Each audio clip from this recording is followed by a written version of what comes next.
Dari awal ketika dia menjadi gembala, kemudian dia terlibat dalam peperangan, dia menjadi pelayan Raja Saul sampai akhirnya dia menjadi raja dan dia terlibat dengan perzinahan dengan Batseba, dia minta ampun seluruh hidupnya. Dia menyadari, dia men-flashback seluruh kehidupan hidupnya.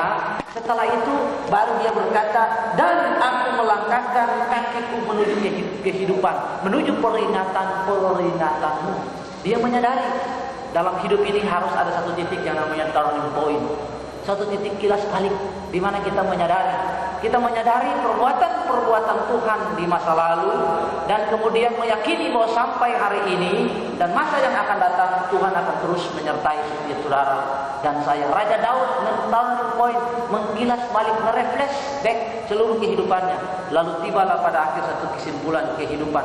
Entah kesimpulan itu baik, entah kesimpulan itu buruk, tetapi pada ayat yang pada 59 bagian B, dengan satu kesimpulan dan suatu pernyataan yang luar biasa, dia berkata, dan melangkahkan kakiku menuju peringatan-peringatanmu.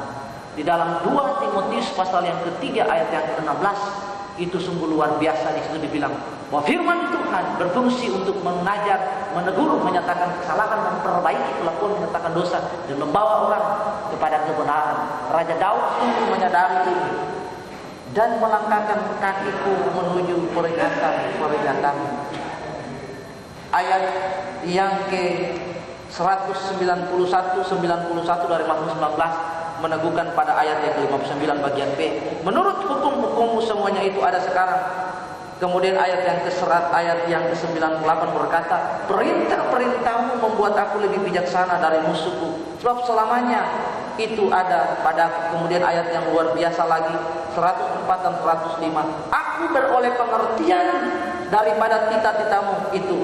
Itulah sebabnya aku benci segala jalan dusta. Dan ayat yang ke-105 berkata, firman-Mu itu pelita bagi kakiku dan terang bagi jalanku. Ada dua hal tentang pelita dan firman. Pelita itu, firman-Mu itu pelita. Itu orang Israel pegang obor besar di tangan, itu berbicara tentang jalan terang yang jauh ke depan. Dan kemudian mereka berjalan di tengah lingkungan sepatunya yang lancip itu ada obor diikatkan di sini, terang bagi kaki. Ini berbicara tentang firman Tuhan senantiasa. Mazmur berkata, dan aku melangkahkan kaki berbicara tentang kehidupan yang harus dijalani, tujuan yang harus dilewati, kehidupan yang akan diarahkan dari masa kini kepada masa depan. Kalau di luar Tuhan kita pasti binasa, tetapi di dalam Tuhan kita pasti kokoh. Ini dipertegas dengan Rasul Yohanes dalam Yohanes pasal yang ke-15 ayat yang ke-5 sampai yang ke-7.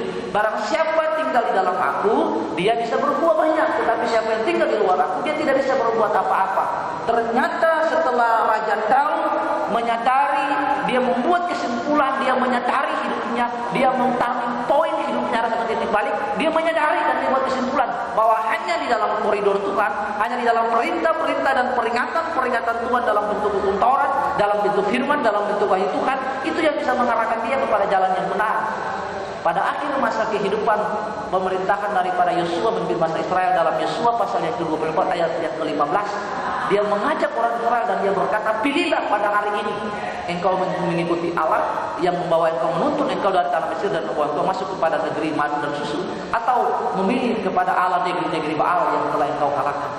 Dan bangsa Israel menjawab, ya, hanya kepada Tuhan Allah yang esa saja kami beribadah dan berbakti, dan kamilah saksi atas diri kami sendiri kepadanya dan kepada keturunan kami, hanya kepada Tuhan semesta alam kami beribadah dan berbakti.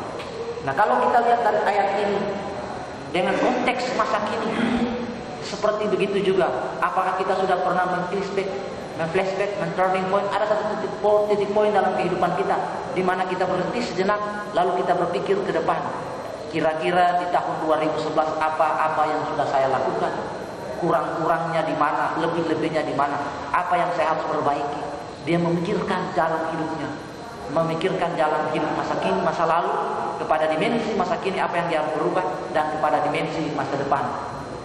Satu statement yang luar biasa daripada seorang motivator, bahwa apa yang kita buat hari ini itu menentukan apa yang akan kita hidupi di masa akan datang.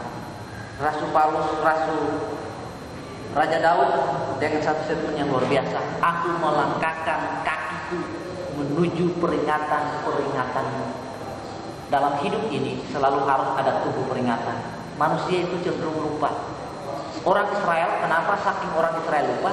Dalam hidup mereka Tuhan selalu membuat mesbah, tubuh peringatan. Kenapa? Supaya mereka selalu ingat bahwa ini loh di sini terjadi perbuatan-perbuatan Tuhan.